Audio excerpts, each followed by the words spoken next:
오늘은 히브리어 18번째 알파벳 짜디에 대해서 공부해 보도록 하겠습니다. 짜디는 이렇게 생겼습니다. 짜디는 히브리어 알파벳 중에 가장 작아서 겸손의 상징이었던 요드와 끝없이 반복됨, 생명력, 상속자라는 의미를 가지고 있었던 눈이 합쳐져서 만들어진 모양입니다. 그래서 짜디는 의와 겸손을 상징합니다. 즉 고난받는 의인을 상징하는 것이죠. 그래서 히브리어를 사용하는 이스라엘 사람들은 짜디를 의를 의미하는 히브리어 단어 짜디크로 읽기도 한다고 합니다. 짜디는 고난받는 의인을 상징한다고 했고 짜디 자체가 의라는 의미도 있다는 건데요.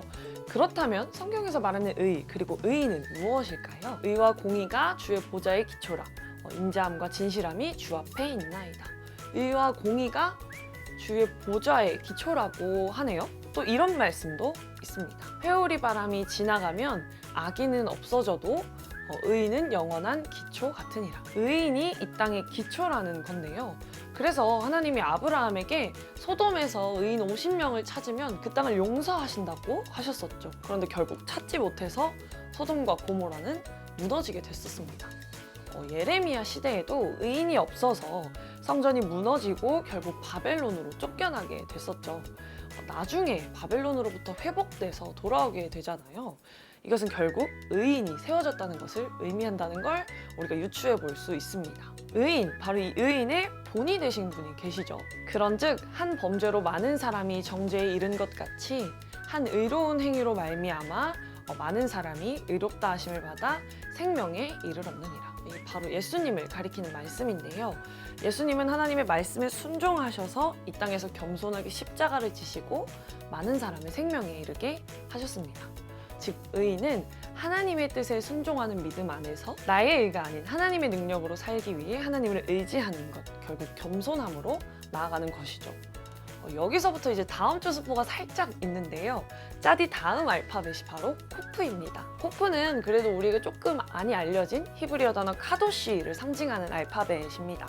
거룩이라는 의미인데요. 짜디와 코프를 함께 읽으면 아까 말씀드렸던 의라는 뜻의 짜디크가 됩니다. 히브리어 알파벳은 순서와 배열도 상당히 중요합니다.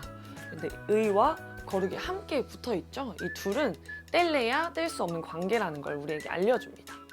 사도 바울의 말로 이 개념을 한번 살펴볼 텐데요. 바울이 설교를 하고 전도를 할 때는 신약 성경이 없었잖아요. 그래서 율법에 정통했던 이 바울은 율법과 선지자, 시편을 통해서 예수님과 복음을 전했습니다. 물론 예수님을 영접하기 이전에 그가 보던 율법과 선지자, 시편과는 전혀 다른 말씀이었겠지만요. 돌아와서 하나님을 따라 의와 진리의 거룩함으로 지으심을 받은 새 사람을 입으라. 그런즉 거짓을 버리고 각각 이웃과 더불어 참된 것을 말하라. 이는 우리가 서로 지체가 됨이라. 여기서도 의와 거룩함이 같이 등장했네요. 이 말씀을 보니까 의와 거룩함으로 지으심을 받은 새 사람을 입으면 거짓을 버리고 참된 것을 말한다고 했는데요. 우리가 지지난 시간 그리고 지난 시간에 이 두 번에 연달아서 공부했던 그 거짓을 말하는 것의 의미를 우리가 생각해 볼 수 있습니다. 새 사람을 옷 입을 때 우리는 참된 것을 말하게 됩니다. 이것을 다르게 말하면 이웃에게 거짓된 것이 아니라 참된 것을 말하는 것이 의와 거룩함으로 지으심을 받은 새 사람을 입는 사람의 본질이라는 것이죠. 그런데 바울이 이런 말도 했습니다. 오직 주 예수 그리스도로 옷 입고 정욕을 위하여 육신의 일을 도모하지 말라. 그러니까 우리가 종합을 해보면 의와 거룩함으로 지어진 새 사람이 바로 예수님이 되겠죠. 우리는 우리의 의가 아니라 예수님의 의를 따르기 위해 다른 길이 아니라 예수님의 길을 따라야 합니다. 신기하게 성경에서 의가 길과 연결이 되어 있는데요. 성경에 길이 진짜 많이 나오잖아요. 우리가 따라야 하는 주의 길은 정말 많이 들어보셨을 텐데요. 좁은 길, 생명의 길, 생명나무로 인도하는 길, 의의 길, 성도들의 길, 성전으로 오르는 길 등등 모두 진리를 추구하는 길을 의미합니다. 즉 하나님의 말씀, 진리를 추구하여서 하나님의 나라로 들어가는 의인의 길을 말하는 것이죠. 더 신기한 것은요. 방금 쭉 나열한 그 길들이 그냥 지점이 아니라 어디론가 향하고 있는 길이잖아요.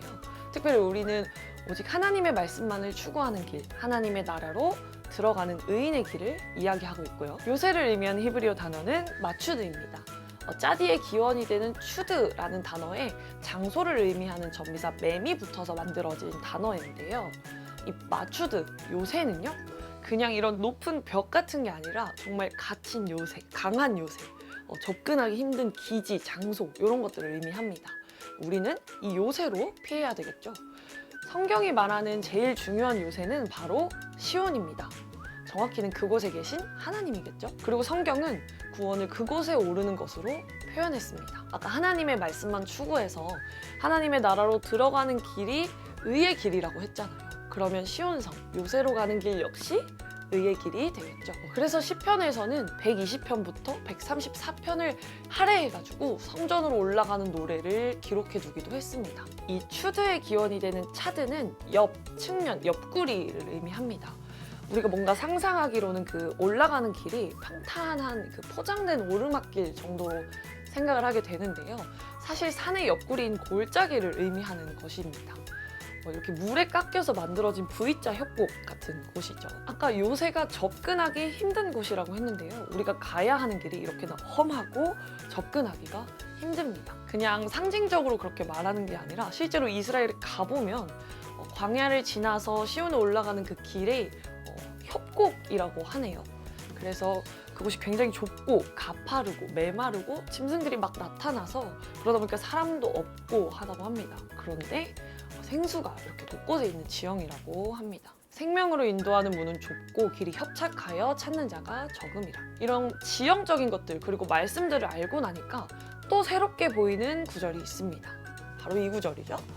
복 있는 사람들은 악인들의 꾀를 따르지 아니하며 죄인들의 길에 서지 아니하며 오만한 자들의 자리에 앉지 아니하고 오직 여호와의 율법을 즐거워하여 그의 율법을 주야로 묵상하는도다. 그는 시냇가에 심은 나무가 철을 따라 열매를 맺으며 그 잎사귀가 마르지 아니함 같으니 그가 하는 모든 일이 다 형통하리로다. 이렇게 협곡을 통하는 시온성을 향한 이 힘들고 험한 길, 고난의 길, 의인의 길은 바로 예수님이 가신 길, 십자가의 길을 의미합니다. 예수님은 제자들을 이끌고 여리고를 지나서 유대 광야를 지나서 예루살렘으로 가십니다. 그 모든 길에서 예수님은 오직 하나님의 말씀을 따라 가르치시고 행하시고 그 길의 끝에서 십자가에 달리셨죠. 바로 이 길이 의의 길입니다. 예수님은 우리에게 다른 길이 아니라 이 길을 따라올 것을 말씀하셨습니다. 또 우리에게 이르시되 아무든지 나를 따라오려거든 자기를 부인하고 날마다 제 십자가를 지고 나를 따를 것이니라. 맨 처음에 이 짜디가 고난받는 의인을 상징한다고 했었는데요. 이제 그 의미가 좀 이해가 되셨나요? 이 모든 것들을 정리해 줄 수 있는 구절이 있습니다. 이를 위하여 너희가 부르심을 받았으니 그리스도도 너희를 위하여 고난을 받으사 너희에게 본을 끼쳐 그 자취를 따라오게 하려 하셨느니라. 그는 죄를 범하지 아니하시고 그 입에 거짓도 없으시며 욕을 당하시되 맞대어 욕하지 아니하시고 고난을 당하시되 위협하지 아니하시고 오직 공의로 심판하시는 이에게 부탁하시며 친히 나무에 달려 그 몸으로 우리 죄를 담당하셨으니 이는 우리로 죄에 대하여 죽고 의에 대하여 살게 하려 하심이라.